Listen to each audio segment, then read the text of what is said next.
Okay, welcome back to the Double A Sports Podcast. Today we've got our NFL draft analyst Ethan Healy on the line. How's it going, Ethan?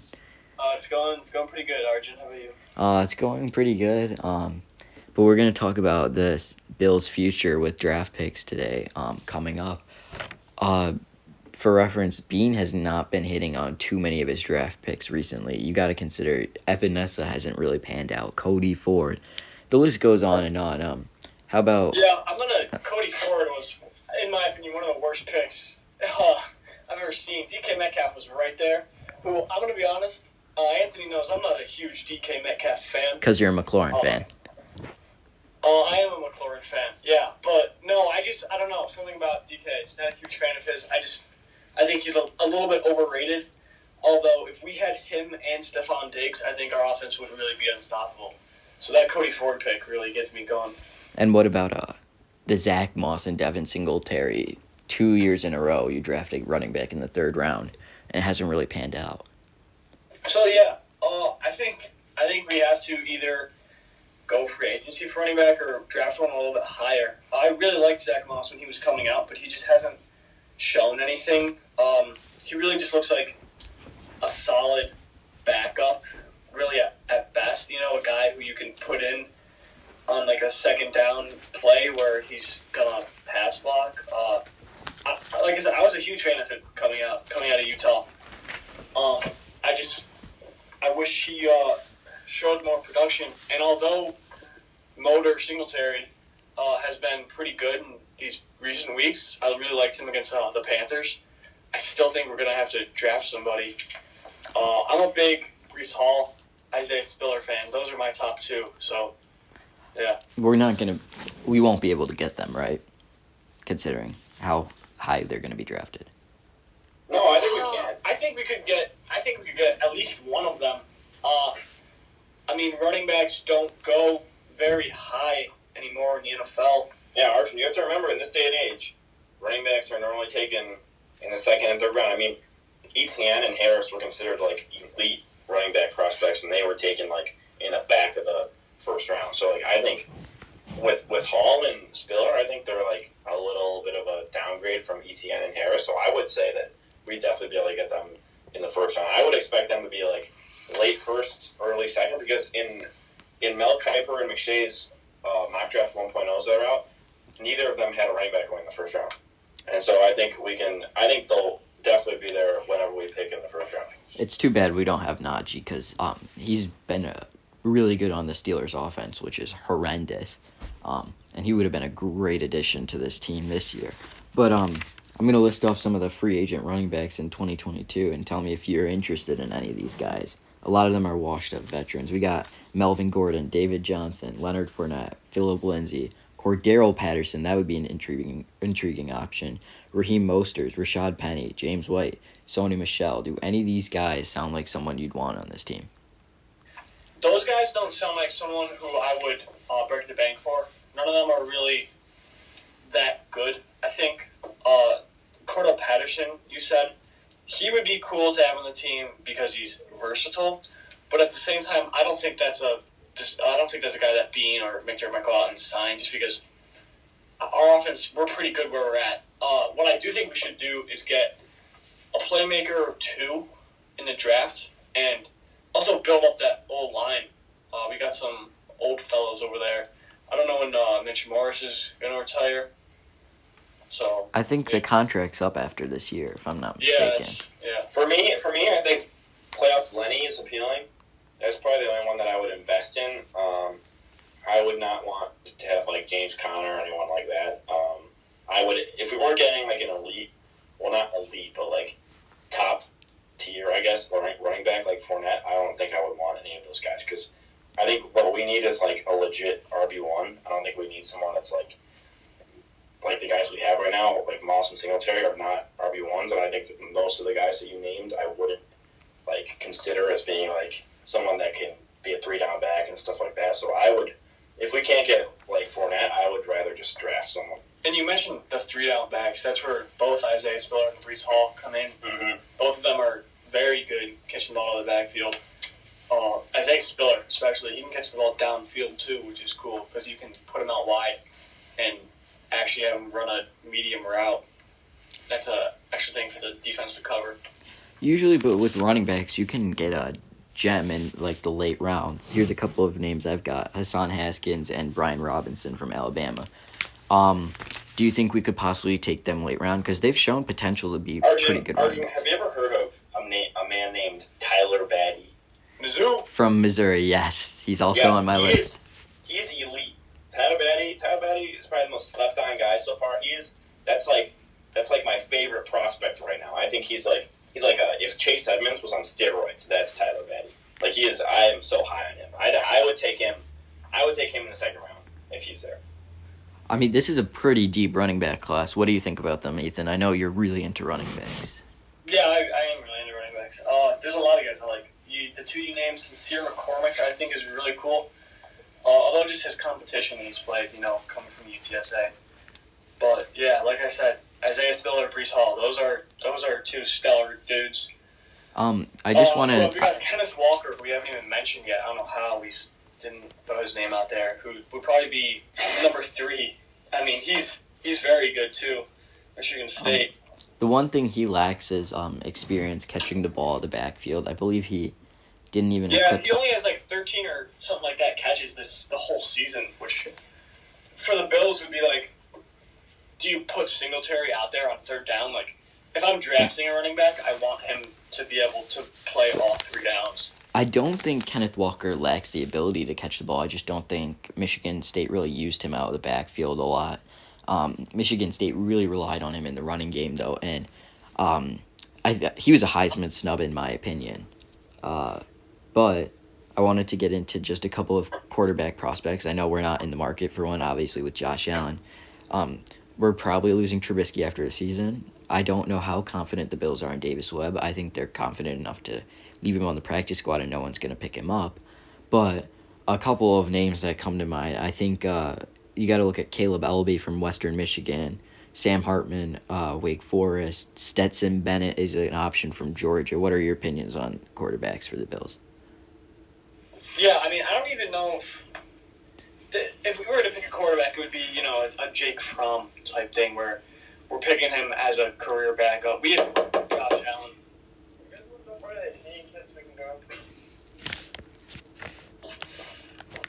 And then, so with Stetson Bennett, he's a pretty solid player. He doesn't have any, special characteristics. He was a walk-on at Georgia. He's really immobile. He's just a pocket passer, I don't know if that's something the Bills want. I think they want to get somebody similar to Allen's game style. I mean, with Trubisky, at least you have the athleticism. Are there any guys like that for us? Well, I think this is, I think that's a fairly irrelevant positional need for us. I really don't think we need to be worried about that.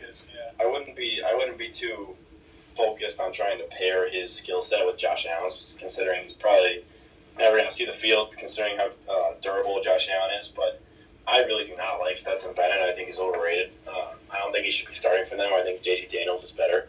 But I mean, if we were considering taking a quarterback, I wouldn't do it until the 5th round or later, and I would take someone, if there was someone available that's bigger, that's 6'3" or bigger and somewhat mobile, I would go with him because he would fit the system better. But it wouldn't be the end of the world if we took a pocket passer like Bennett. I wouldn't want Bennett, but if there was someone like him that was a little better, I don't think that'd be the end of the world. As long as it's someone that can develop into a serviceable career backup for us, I think that would be good enough. You talk about athleticism. Desmond Ritter coming out of Cincinnati, but I feel like he's going to be too high to draft as a backup.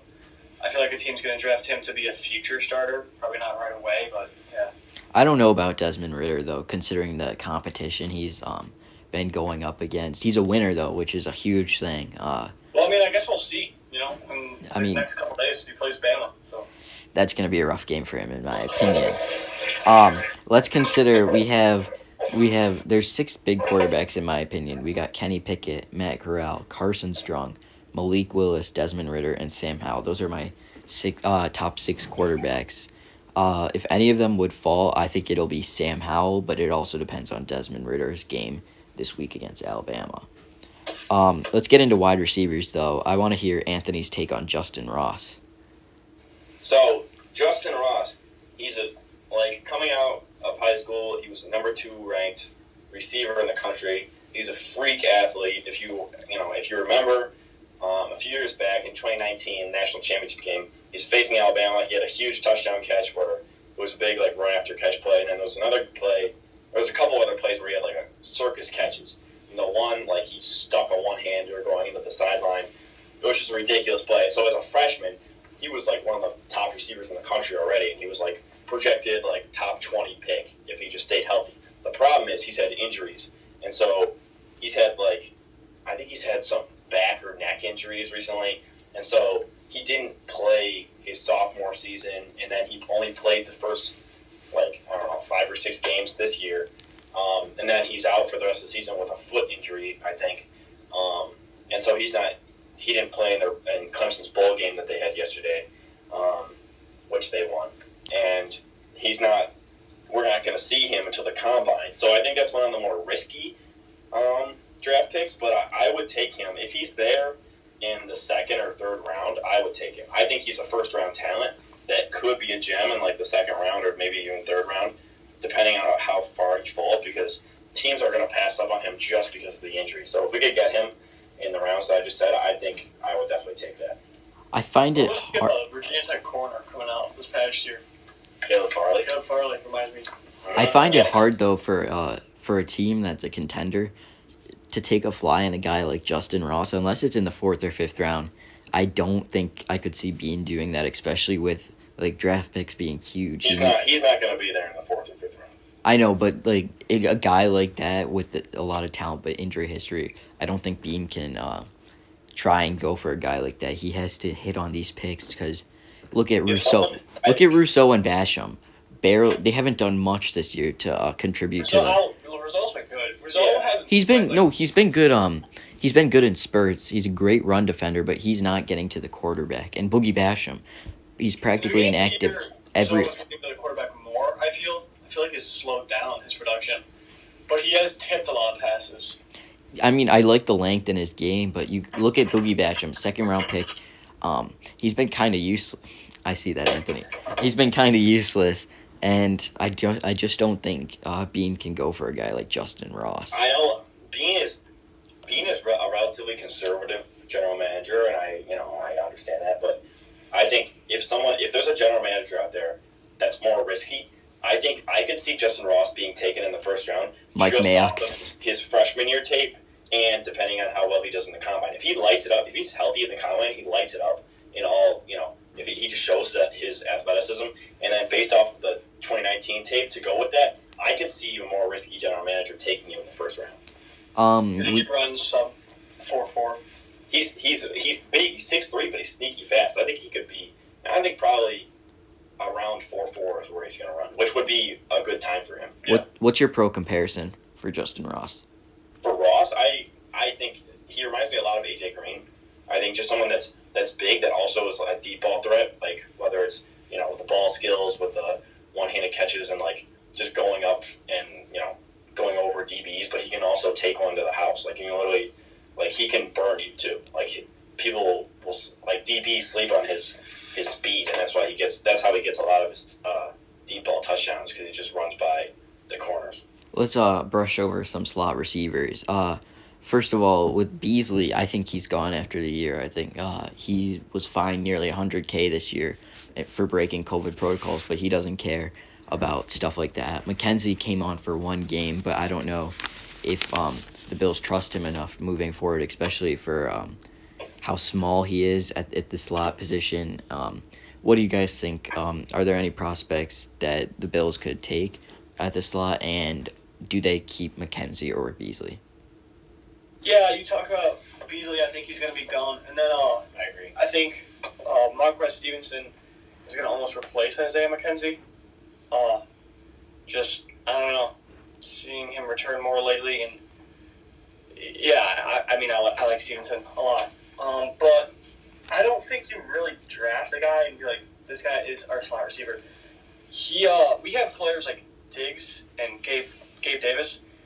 If you put Diggs anywhere on the other side of the field, out wide in a split, or like in a split in the slot. Like it doesn't matter. He's gonna make plays. Like he's one of the best receivers in the league. So if you drafted a guy who has the ability to play slot, I think that's all you really need to do.